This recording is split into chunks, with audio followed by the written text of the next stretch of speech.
sometimes قلبي أنا نعجري ونعجري. I used to hate it. I wanted to be so mean and so fake. But I couldn't. Because I had the most beautiful advice in my entire life that was stuck in my head.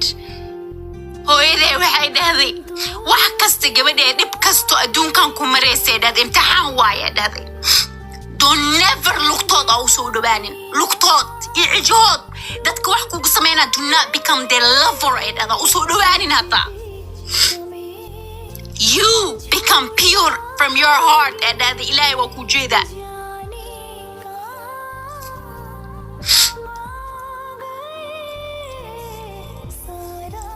That's how I raised 6 beautiful kids. 6 beautiful kids.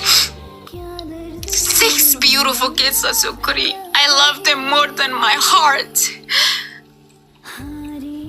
Adunka ujala every day waxaan ka fikiraa hadii wax igu dhaco.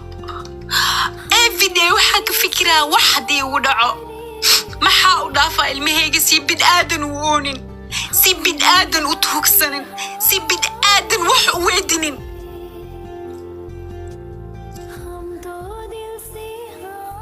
Ama khaya au gale. Cunto kariya.